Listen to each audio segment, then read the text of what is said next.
शुरू करें भाई क्लास।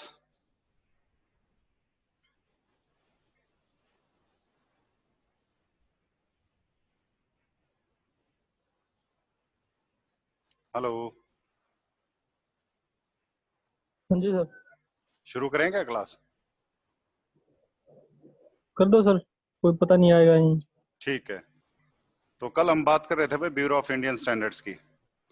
तो कहाँ है, कैसे एस्टेब्लिश हुआ, कल इस बारे में हमने बात की। एफएसएसएआई आने से पहले बहुत से स्टैंडर्ड्स जो थे, बल्कि अधिकतर स्टैंडर्ड्स थे फूड से रिलेटेड, वो ब्यूरो ऑफ इंडियन स्टैंडर्ड से या आईएसओ से या कोडेक्स एलिमेंटेरियस कमीशन से लिए हुए थे। लेकिन अभी एक हमारी बॉडी होने के कारण रेगुलेटरी, तो अभी सभी स्टैंडर्ड जो हैं वो एफएसएसएआई से अप्रूव होते हैं और वही स्टैंडर्ड्स माने जाते हैं।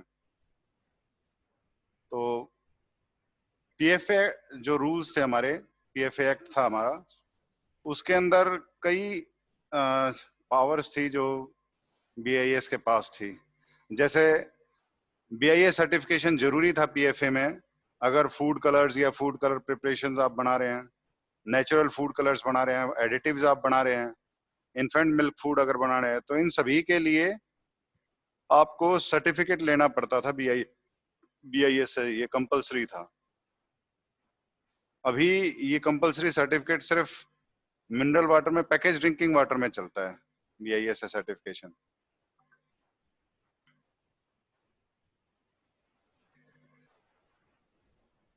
और क्या क्या काम करती है ये बीआईएस अपना?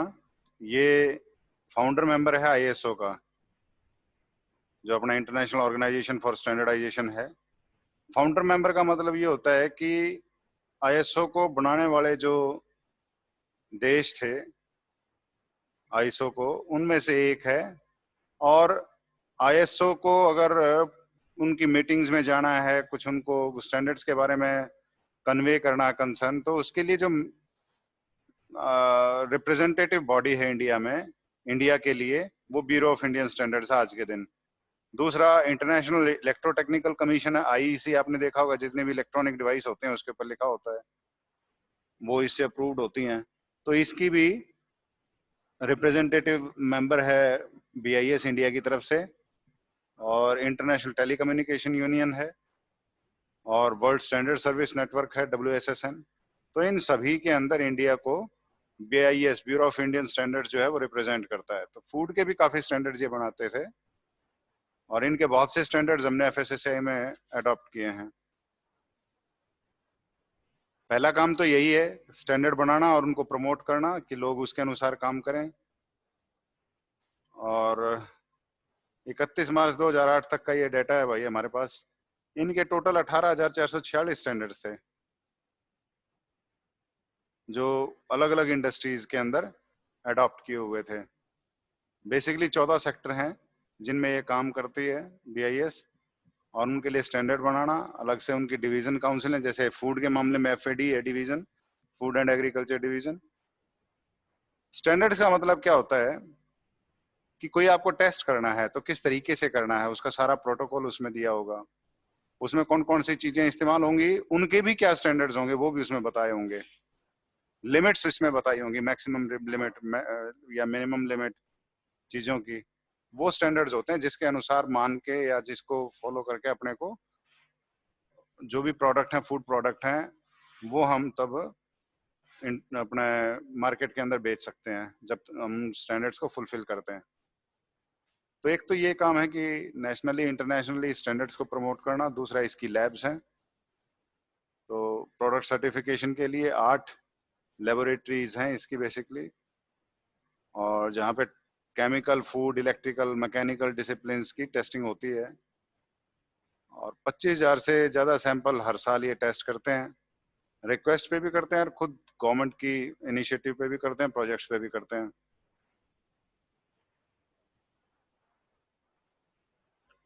तो सिर्फ फूड फूड का नहीं, बाकी और जो ब्रांचेज हैं उनके भी ये सैंपल टेस्टिंग करते हैं।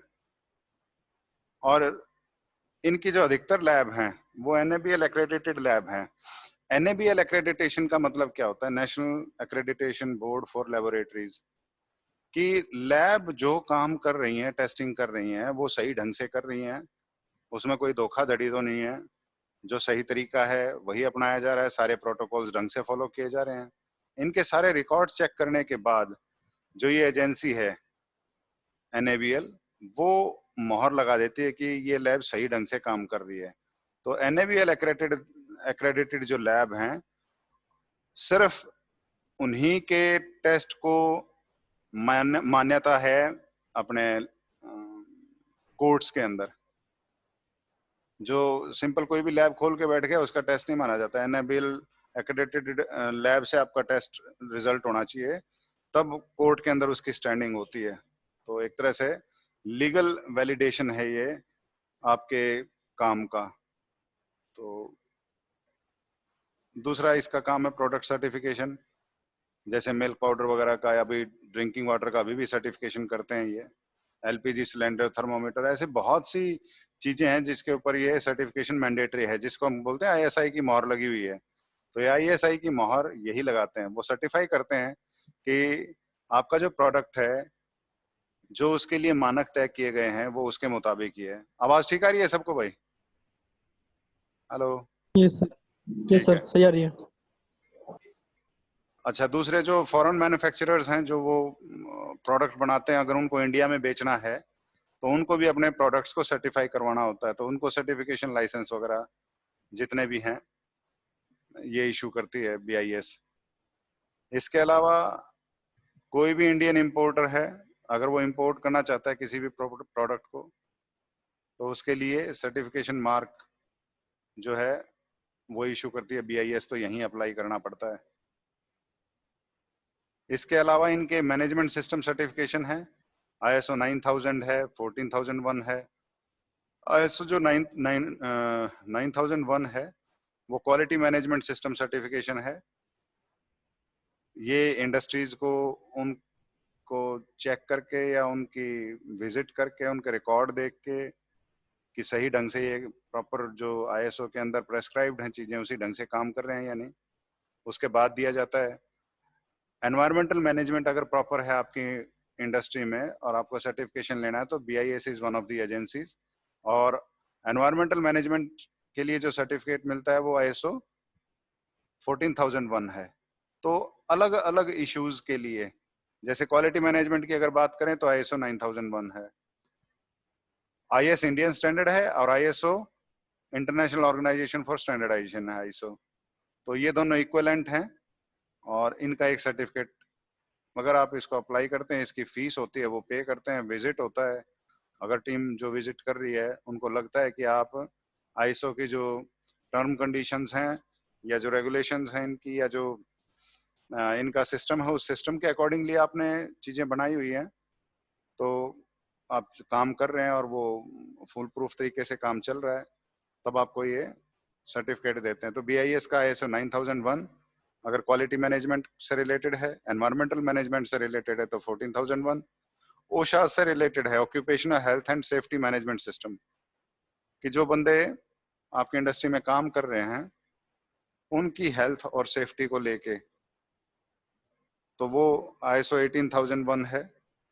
इसके अलावा HACCP, hazard analysis and critical control point, उसके लिए ISO 22000। और service quality management system certification, उसके लिए ISO 15700।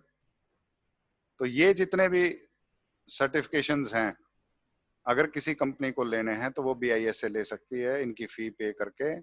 और ऑडिट या जो आपका इनका प्री सर्टिफिकेशन ऑडिट है, वो अगर आपका सक्सेसफुल हो जाता है तो उसके बाद ये सर्टिफिकेशन 2 साल के लिए, 3 साल के लिए, जैसी भी टर्म होती है उसके हिसाब से आपको दे दिया जाता है इंडस्ट्री को।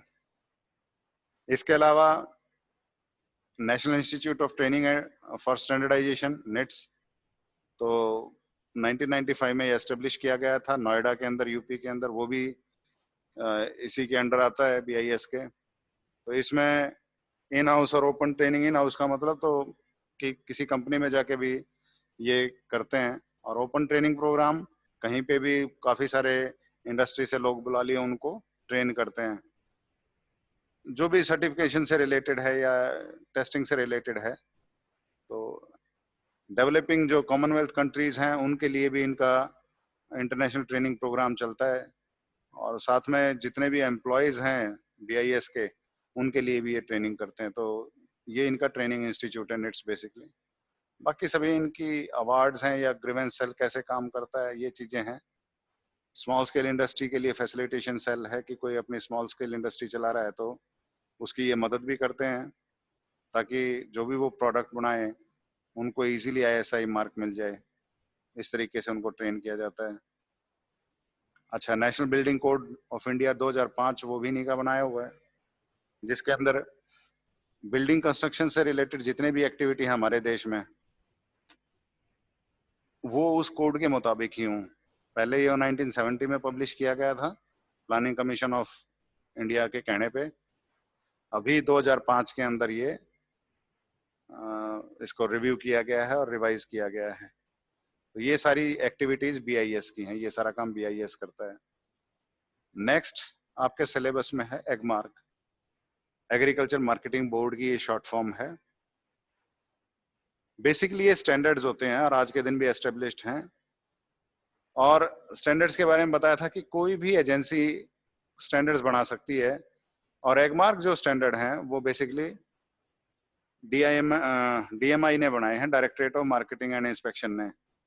ये गवर्नमेंट ऑफ इंडिया का है और इसको लागू किया गया था एग्रीकल्चर प्रोड्यूस एक्ट ऑफ 1937 के अंडर। तब ये एगमार्क वर्ड का जन्म हुआ था। और जो एगमार्क की सील है, एगमार्क अगर किसी प्रोडक्ट पे लगा है, एगमार्क की सील मैंने इस पे दिखाई नहीं क्या, आप नेट सर्च करोगे तो उस पे आपको एगमार्क मिलेगा,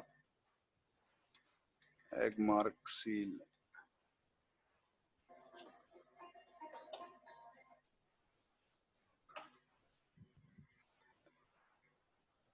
ये क्या आ गया,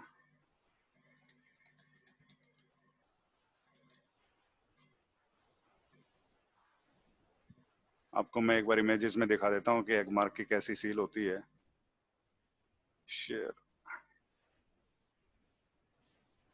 ये जो सील तुम्हें दिख रही है ना भारत सरकार और अंदर लगा हुआ है एगमार्क, ये एगमार्क सर्टिफिकेशन है, एगमार्क का निशान है। और ये जो आपको ये निशान देख रहे हैं आपको, ये बीआईएस का हॉलमार्क है, ब्यूरो ऑफ इंडियन स्टैंडर्ड्स का। और पहले जो इशू करता था ये आईएसआई, इंडियन स्टैंडर्ड इंस्टीट्यूट है, ये मार्क इशू करता था बीआईएस।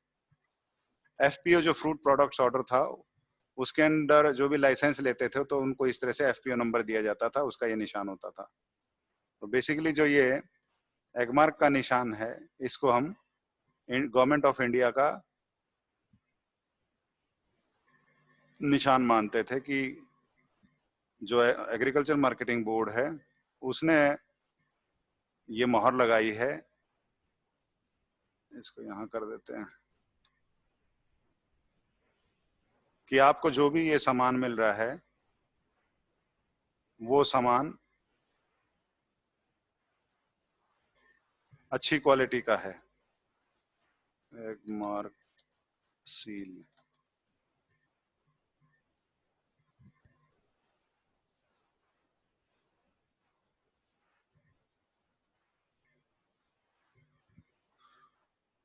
तो ये बेसिकली जो हम ग्रेड्स की बात कर रहे थे ना, 3 ग्रेड 4 ग्रेड्स, तो हर जो प्रोडक्ट जिसको एगमार्क ये देते थे एग्रीकल्चर मार्केटिंग बोर्ड वाले, आमतौर पे बेसन, आटा, मैदा, सूजी, इस तरह के जो प्रोडक्ट होते हैं जो मिल्ड प्रोडक्ट थे या दालें हैं, उन प्रोडक्ट्स को एगमार्क दिया जाता था। इवन ऑयल्स को भी एगमार्क दिया जाता है, अभी भी है एगमार्क स्टैंडर्ड। तो उसमें 2 या 3 स्टैंडर्ड होते हैं एगमार्क स्टैंडर्ड। बेसिकली स्टैंडर्ड है, प्रीमियम है, एक्स्ट्रा प्रीमियम, कुछ ऐसा करके होते हैं 3 स्टैंडर्ड। तो जो हाईएस्ट है वो प्रीमियम या एक्स्ट्रा प्रीमियम होता है। तो 3 स्टैंडर्ड में जैसे एगमार्क बेसन का इन्होंने कि सीरियल नंबर ये है, ग्रेड स्टैंडर्ड है, कहाँ पैक किया गया है और डेट ऑफ पैकिंग क्या है, नेट वेट कितना है, और एगमार्क का बीच में ये निशान लोगो। तो इस तरीके का लेबल लगाने की आपको परमिशन दी जाती थी जब आप एगमार्क के लिए रिक्वेस्ट करते थे, एगमार्क जो एग्रीकल्चर मार्केटिंग बोर्ड है उसके जो पर्सनल विजिट करते थे, आपके काम के तरीके को देखते थे, और उनको अगर वो अलग अलग जो ग्रेड्स हैं उन सभी ग्रेड्स को आप सही ढंग से पैक कर रहे हो, फॉलो कर रहे हो, तो अलग अलग ग्रेड के लिए आपको वो एग मार्क दिया जाता था। तो बेसिकली एग मार्क जो ग्रेड है या क्वालिटी लेबल है, इसको इसीलिए दिया जाता है कि कंज्यूमर को पता रहे कि वो किस क्वालिटी का माल खरीद रहा है। जैसे हम कह देते हैं ना, दालों के रेट तो भाई अलग अलग होते हैं, अब क्वालिटी पे डिपेंड करता है, तो क्वालिटी भी तो कुछ डिपेंड करता होगा ना कि कितना ले सकते हैं प्रीमियम रेट। तो और किस बेस पे लेना है, चाहे वो साइज के बेस पे लेना है, वैरायटी के बेस पे लेना है, वेट के बेस पे लेना है, या कलर, मॉइस्चर, फैट कंटेंट, या कोई भी ऐसा फैक्टर जो उसके लिए क्वालिटी फैक्टर हो उस प्रोडक्ट के लिए। तो आमतौर पे सीरियल्स के अंदर स्पाइसेस में, ऑयल सीड्स में, ऑयल में, बटर में, घी में, लेग्यूम्स में और एग्स में कैटेगराइजेशन करता है। इनके 4 ग्रेड हैं, 1 2 3 4 करके, जिसमें स्पेशल जो है वो सबसे ऊंचा है, फिर गुड, फिर फेयर एंड ऑर्डिनरी। तो इनके इसी हिसाब से रेट चार्ज किए जा सकते हैं। तो अलग अलग स्टैंडर्ड्स के लिए अलग अलग टाइप ऑफ पैकेजिंग ये यूज करने के लिए कहते हैं। इनके फिजिकल और केमिकल जो करेक्टरिस्टिक्स हैं उनको ध्यान में रखा जाता है कोई भी एगमार्क स्पेसिफिकेशन बनाने से पहले। तो एगमार्क की खुद की स्पेसिफिकेशन होती है, उसी के मुताबिक ये ग्रेड दिए जाते हैं। तो इसको भी जो है वो directorate of marketing and inspection central government का है, वो रन करता है एगमार्क को। 21 लैब है इनकी, 50 सब ऑफिस हैं पूरी कंट्री में, और इनकी जो सेंट्रल लेबोरेटरी है वो नागपुर में है, जहाँ पे R&D का काम चलता रहता है। अब जो ये सील लगाना या ये मोहर लगाने की परमिशन देना, ये वही लगा सकता है जिसको ये परमिट करते हैं। इसको बोलते हैं सर्टिफिकेट ऑफ ऑथराइजेशन, और ये सिर्फ उन्हीं को मिलता है जिनको काफी एक्सपीरियंस और उनकी अच्छी स्टैंडिंग है मार्केट में। तो ये लोग जब एगमार्क के लोग जनरली वहाँ प्रेजेंट रहते हैं, जब वो अपना रॉ मटेरियल प्रोक्योर कर रहे होते हैं, प्रोसेसिंग करते हैं, ग्रेडिंग या पैकिंग करते हैं, तभी उनको एगमार्क लेबल यूज करने की परमिशन दी जाती है। घी, बटर, वेजिटेबल ऑयल, आटा, स्पाइसेस और हनी के लिए वॉलंटरी है। वॉलंटरी मतलब ये मैंडेटरी नहीं है कि आपको करने लेना ही लेना पड़ेगा। वॉलंटरी का मतलब कि आपकी मर्जी है, और बहुत से लोग इसमें वैल्यू देखते हैं कि अगर आपने एगमार्क का स्टैंड लिया हुआ है तो वो ये मानते हैं कि अच्छा है आपका काम करने का तरीका।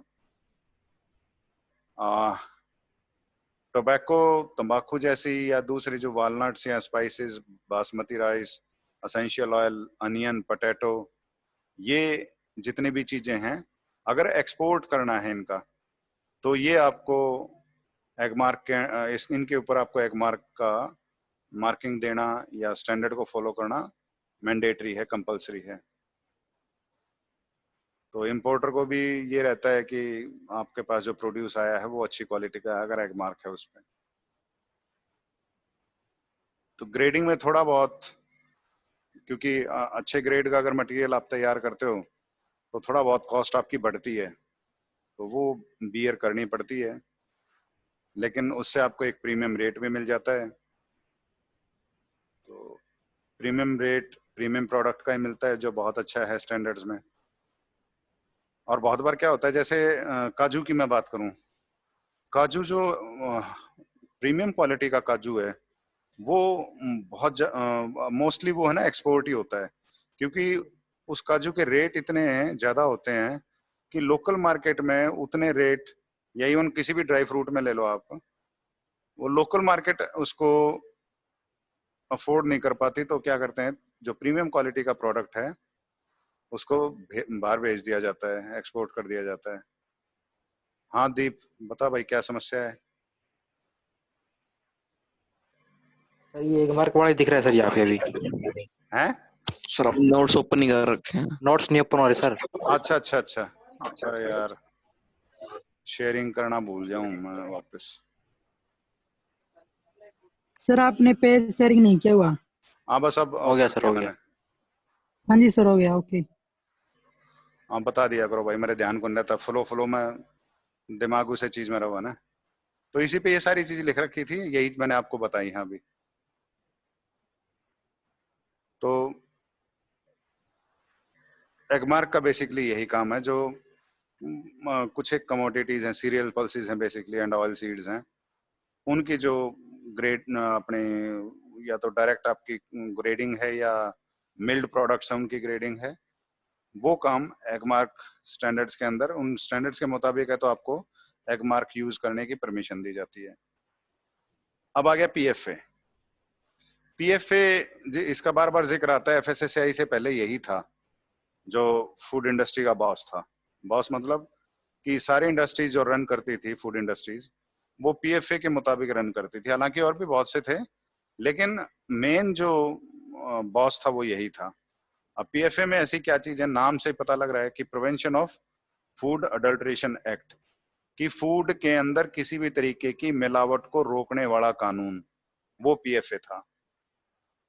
तो 1954 में बना और इसको जून 1, 1955 से लागू हुआ। और इसका मेन ऑब्जेक्टिव यही था कि जितने भी फूड रिलेटेड आर्टिकल्स हैं या कोई भी खाने पीने की चीज हैं, वो कस्टमर को प्योर मिले और होलसम मिले, जो उसमें कहा गया है वो सारी चीजें मिले, इसमें मिलावट ना हो। तो कस्टमर को प्योर और बिना मिलावट की चीजें दिलाने की गारंटी देने वाला एक्ट था या कानून था, ये पीएफए था। इसकी टाइम टू टाइम अमेंडमेंट भी हुई है, क्योंकि धोखा देने वाले लोग आगे चलते हैं, तो वो नई नई चीजें इजाद करते, नए नए धोखे के तरीके लेके आते, तो उनको ऐड करने का, या वो कानून से बचते थे छोटे मोटे लूप होल से, तो उनको लूप होल्स को प्लग करने के। तो 64 में 76 में इनकी जो वो थी अपनी मेजर अमेंडमेंट्स आई हैं, कानून में बदलाव हुए हैं थोड़े बहुत, ताकि ऐसे लोगों को सख्त से सख्त सजा मिले जो इस तरह की घटिया काम करते हैं, जो मिलावट का काम करते हैं, मिलावटखोर जिनको हम बोलते हैं। इस एक्ट के अंदर कोई भी बंदा ना तो ऐसी चीजों को मैन्युफैक्चर कर सकता, ना सेल कर सकता, ना डिस्ट्रीब्यूट कर सकता जो अडल्ट्रेटेड हो, और साथ में ना उन चीजों को भी बेच सकता जिसके अंदर कंटेमिनेशन हो माइक्रोब्स की, या कोई भी टॉक्सिक केमिकल मिला हुआ हो, या मिस ब्रांडेड फूड हो, कुछ कह के कुछ बेचा जा रहा हो। तो पीएफए में माइक्रोबियल स्टैंडर्ड्स थे, पास्चराइज्ड मिल्क के, मिल्क पाउडर के, एसएमपी के, tomato sauce, jam, malted food, aflatoxins groundnut के अंदर, जो तो अधिकतर जो भी कंसर्न थे ना हमारे फूड से रिलेटेड, इन्होंने टाइम टू टाइम इनकॉर्पोरेट किए थे एक्ट के अंदर। और इस एक्ट के अंदर एक सेंट्रल लेबोरेटरी कलकत्ता में, जो आज के दिन कोलकाता है, वहां थी। उसके अंदर टेस्टिंग होती थी जो भी सस्पेक्टेड फूड प्रोडक्ट्स हैं उनकी। इसी तरह से सीएफटीआरआई मैसूर के अंदर भी एक लैब थी जो इन्होंने रिकॉग्नाइज कर रखी थी पीएफए ने, जो साउथ इंडियन फूड्स हैं, साउथ इंडियन रीजन के जितने भी अडल्ट्रेटेड फूड हैं उनको चेक करने के लिए, फूड के टेस्टिंग के लिए। इसके अंदर एक सेंट्रल कमेटी होती थी फूड स्टैंडर्ड्स की, और इसका ये काम था कि वो सेंट्रल गवर्नमेंट को, गवर्नमेंट ऑफ इंडिया को, फूड स्टैंडर्ड से रिलेटेड अगर कोई भी इंफॉर्मेशन है या कोई भी सलाह है वो दें। इसके अलावा हमारा जो ये पीएफए एक्ट था, उसके अंदर फूड इंस्पेक्टर्स को अपॉइंट करने की पावर थी या प्रोविजन था, वो स्टेट गवर्नमेंट को करने होते थे और उनको पावर दी जाती थी। और वो पावर क्या होती थी उसके बारे में भी हम बात करेंगे। फूड इंस्पेक्टर तो आज के दिन भी हम अच्छी तरह से जानते हैं कि सैंपल जो भी फूड इंडस्ट्री से या कहीं भी खाने पीने की जहाँ भी चीजें बिक रही हैं, तो अभी भी नाम फूड इंस्पेक्टर ही आता है, चाहे उसके नाम नॉमेनक्लेचर चेंज हो गया एफएसएसएआई में। तो स्टेट गवर्नमेंट अपनी फूड टेस्टिंग लेबोरेटरी बनाती, सेटअप करती, और पब्लिक एनालिस्ट उनको अपॉइंट करती, जो या थे उस टाइम पे, जो भी सस्पेक्टेड फूड सैंपल्स उनके पास आते उनकी रिपोर्टिंग के लिए, कि उसका टेस्ट करके और वो बताएं कि वो सैंपल क्या बिकने लायक हैं या नहीं। तो जो फूड अडल्ट्रे prevention of food adulteration act था अपना, पीएफए था, इसमें किसी भी फूड आर्टिकल को अडल्ट्रेटेड कब माना जाता था कि कोई भी सामान जो बिक रहा है वो जिस नेचर का कहा गया है वैसा नहीं है। मतलब कि मैं धनिया पाउडर कह के और घास पीस के नहीं बेच सकता। तो अगर धनिया का है तो वो धनिया ही होना चाहिए। और जो क्वालिटी, मिनिमम क्वालिटी स्टैंडर्ड्स रखे गए हैं, तो जो बायर है उसको उसी के मुताबिक प्रोडक्ट मिले, ना कि घटिया क्वालिटी का मिले। और कोई भी ऐसी चीज उसके अंदर ना मिक्स हो फूड आर्टिकल में जो नुकसान पहुंचाए कंज्यूमर की सेहत के ऊपर, कोई दिक्कत दे, या कोई भी ऐसी घटिया सस्ती चीज ना मिलाई गई हो प्रॉफिट लेने के लिए जो कंज्यूमर की सेहत के लिए नुकसान हो या उसको किसी भी तरीके का लॉस करे।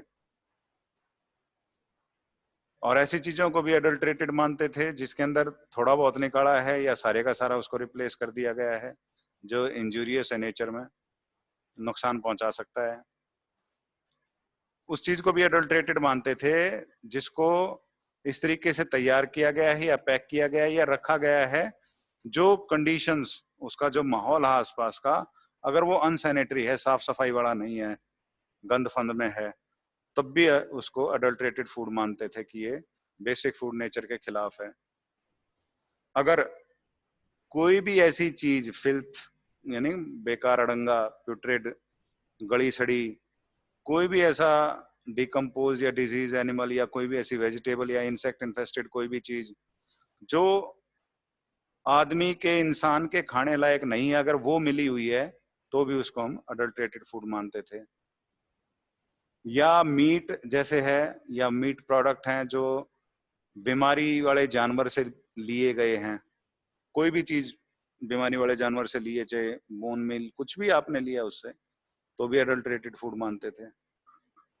कोई भी चीज जिसके अंदर जहरीला कोई भी तत्व है या कोई ऐसा इंग्रेडिएंट है फूड के अंदर जो कस्टमर की सेहत को नुकसान पहुंचा सकता है, किसी भी इंसान की सेहत को। अगर कंटेनर भी जिसके अंदर सामान डालते थे, मान लो बॉक्स है, टिन है, ग्लास है, अगर उसके अंदर भी कोई पॉइजनस या खराब होने करने वाली चीज है जो कि सेहत को नुकसान पहुंचा सकती है, अगर वो मिली हुई है कंटेनर में भी, तो भी हम इसको अडल्ट्रेटेड फूड मानते थे। कोई भी ऐसा कलर या कलरिंग सब्सटेंस जो जितनी लिमिट बताई गई है, एक तो कलर वो भी प्रेस्क्राइब्ड होना चाहिए और उसकी जितनी लिमिट बताई गई है वो उसी लिमिट के अंदर हो। तो अगर उस लिमिट से बाहर होता तो भी उसको अडल्ट्रेटेड फूड मानते हैं। कोई भी ऐसा फूड आर्टिकल जिसके अंदर कोई भी ऐसा प्रिजर्वेटिव या केमिकल मिलाया गया है जो प्रोहिबिटेड है, यानी जो मिला नहीं सकते वो मिलाया गया है, या जो उसकी प्रेस्क्राइब्ड लिमिट है उससे ज्यादा मिलाया गया है, तो भी हम अडल्ट्रेटेड फूड मानते हैं उसको पीएफए के अंडर। अगर क्वालिटी या प्योरिटी किसी भी फूड आर्टिकल की अगर स्टैंडर्ड से नीचे हो और जो उसके अंदर कॉन्स्टिट्यूएंट्स प्रेजेंट हैं वो जो भी प्रेस्क्राइब्ड लिमिट है उससे अगर वेरी करते हैं ऊपर या नीचे में, तो भी हम उस फूड को अडल्ट्रेटेड। तो अडल्ट्रेशन की जो डेफिनेशन थी वो बड़ी वाइड थी पीएफए में, और इन सभी बेसिस के ऊपर सैंपल लेके जो सेंट्रल लैब थे उनमें सैंपल भेजा जाता। अगर वो सैंपल खराब पाया जाता तो जिस बंदे का वो सैंपल भरा था फूड इंस्पेक्टर ने, उसको फिर पकड़ा जाता और उसके ऊपर केस चलता। इसके अंदर जो एडमिनिस्ट्रेटिव हायरार्की है, इसका मतलब ये कि कौन लोग कैसे ये काम करता था। तो जो फूड हेल्थ अथॉरिटी है, स्टेट की है या सेंटर की है, सेंटर स्टेट के लेवल पे वो एक director public health and preventive medicine, वो हमारी एफएचए होता था। यानी जो डॉक्टरों वाला महकमा है ना, सिंपल टर्म्स में मैं समझाऊं, जो डॉक्टरों वाला महकमा है उसका जो डायरेक्टर होता था पीएफए में, वही फूड हेल्थ अथॉरिटी होता था स्टेट के अंदर। तो फूड के सारे मामले वही देखता था। अभी भी इस तरह का यह सिस्टम तो और उसी की जिम्मेवारी थी कि स्टेट के अंदर जितना भी फूड कंज्यूमर को मिले वो अच्छी क्वालिटी का और स्टैंडर्ड्स के मुताबिक हो। अब एफएचए क्या करता था? एफएचए तो फूड हेल्थ अथॉरिटी तो हो गया स्टेट लेवल पे, वो हर डिस्ट्रिक्ट लेवल पे वो एक लोकल हेल्थ अथॉरिटी अपॉइंट करता था। आमतौर पे जो आपका एसएमओ होता है ना, सीएमओ होता है, चीफ मेडिकल ऑफिसर, डॉक्टरों में जो सबसे सीनियर होता है, उसी को ये लोकल हेल्थ अथॉरिटी अपॉइंट करते थे। अब फूड इंस्पेक्टर जो थे, इनकी अपॉइंटमेंट होती थी सेंट्रल और स्टेट गवर्नमेंट में, और ये गजट नोटिफिकेशन से होती थी। मैंने आपको बताया था गजट क्या होता है। तो स्टेट की जो गजट है उसी के अंदर इसका जिस आदमी का नाम आ जाता है कि हाँ भाई इस बंदे को हम अपॉइंट कर रहे हैं और ये सरकार का हिस्सा है और सरकार को रिप्रेजेंट करेगा ये कहीं भी जाएगा, तो उसको हम गजटेड ऑफिसर बोलते हैं। तो ये ऑफिशियल गजट के अंदर इसकी नोटिफिकेशन आती थी फूड इंस्पेक्टर की।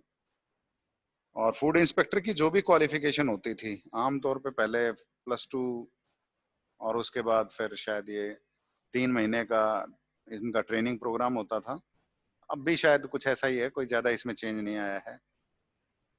तो 3 महीने की ट्रेनिंग दी जाती थी फूड इंस्पेक्शन और सैंपलिंग में, तो उसको अपॉइंट करके फूड इंस्पेक्टर बना दिया जाता था। पावर क्या होती थी फूड इंस्पेक्टर की? कि सबसे पहले तो वो सैंपल उठा सकता है किसी भी फूड आर्टिकल का, किसी भी ऐसे बंदे से जो भी इस तरीके का सामान बेच रहा है। नंबर 1 बात तो बेचने वाला चाहे आपका कोई भी हो, या किसी भी ऐसे बंदे से जो डिलीवरी लेके जा रहा है एक जगह से दूसरी जगह पे, या डिलीवरी के लिए सामान भरने लग रहा है, या कोई भी बंदा जिसके पास डिलीवरी आई है या उसने डिलीवर किया है। तो फूड का अगर कोई भी आइटम खरीद बेच के लिए जहां से चला है और जहां तक पहुंचा है और रास्ते में सभी जगह से ये फूड का सैंपल उठा सकता है फूड इंस्पेक्टर। अब अगला काम क्या है कि इन सैंपल्स को, जो ये फूड सैंपल, अभी भाई 5-7 मिनट और हैं तो हम इसको कंप्लीट करेंगे, कल फिर अपना एफएसए से स्टार्ट करेंगे। अब फूड इंस्पेक्टर का काम क्या होता था कि वो ऐसे सैंपल जो उसने उठाए हैं एनालिसिस, इसका भी एक प्रोटोकॉल होता था कि वो कितने सैंपल लेगा, उस पर कैसे मार्किंग करेगा, कैसे उसको सील करेगा, किन किन के साइन करवाएगा, किसकी को एक सैंपल अपने पास रखेगा, आगे पैनलिस्ट के एनालिस्ट के पास भेजेगा, कितने ग्राम सैंपल भेजेगा। तो इसका पूरा है ना, जो अपना पीएफए था उसमें पूरा डिस्क्रिप्शन था। तो वो पब्लिक एनालिस्ट के पास भेजेगा जो भी उसके लोकल एरिया का है,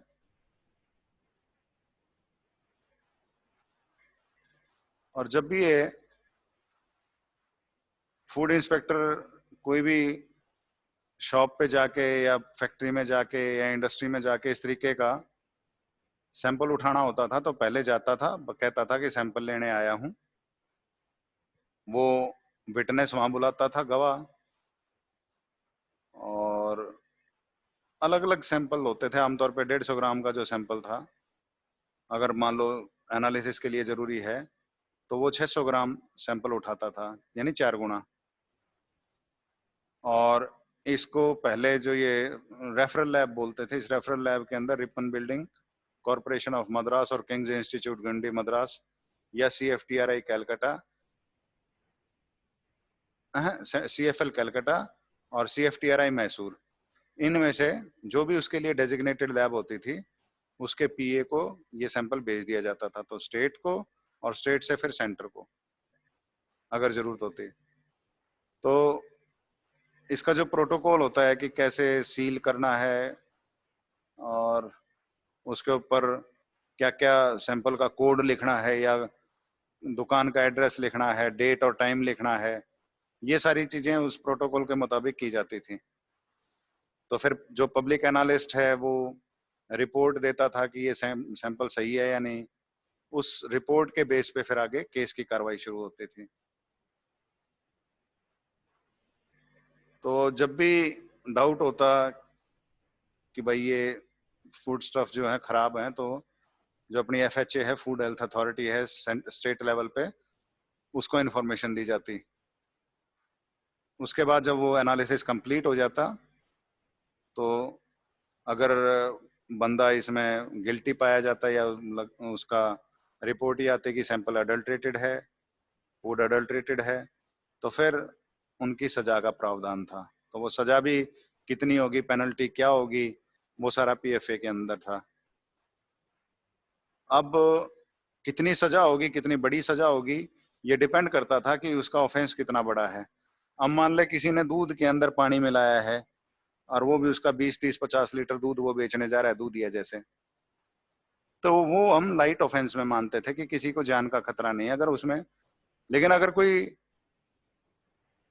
मान लो पानी बेच रहा है और उस पानी के अंदर जहर मिला रखा है, या कोल्ड ड्रिंक बेच रहा है और उस कोल्ड ड्रिंक के अंदर छिपकली है या और इस तरह की चीज है और वो पाई जाती हैं इंडस्ट्री के अंदर, या अनहाइजीनिक कंडीशंस पाई जाती हैं, और वो इतना प्रोडक्ट बन रहा है कि वो लास्ट में जाके कंज्यूमर की हेल्थ को बहुत बड़ा नुकसान हो सकता है, बहुत से लोग बीमार हो सकते हैं या मर सकते हैं, तो वहां पे जो ग्रेविटी ऑफ ऑफेंस है बढ़ जाता है। तो वहां पे फिर उसका जो सजा का प्रावधान था वो अलग था। तो जितनी हेल्थ के लिए ज्यादा इंजीरियस चीज मिली हुई पाई जाती, उतना ही बड़ा ऑफेंस और उतनी ही बड़ी सजा।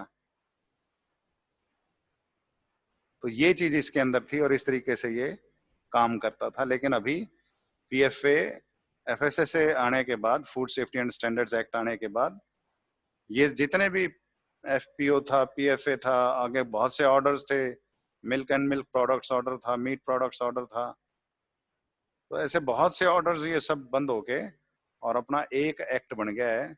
अब सिंगल विंडो सर्विस है कि फूड से रिलेटेड अगर कोई भी आइटम है, तो अगर उसके बारे में कोई कार्रवाई करनी है या कोई रेगुलेटरी मैकेनिज्म है, तो उसको चलाने वाली एक ही बॉडी है, food safety and standards authority of India, और वो एफएसएस एक्ट के अंडर काम करती है, जिसको हम food safety and standards act of 2006 बोलते हैं।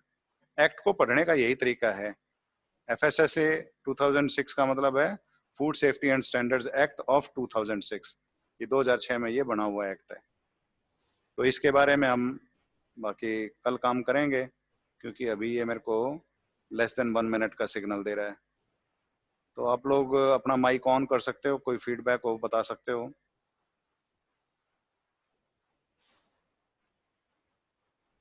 हेलो। Yes sir.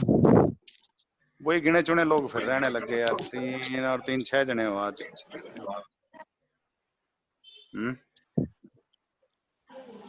29 जनों की क्लास है तुम्हारी।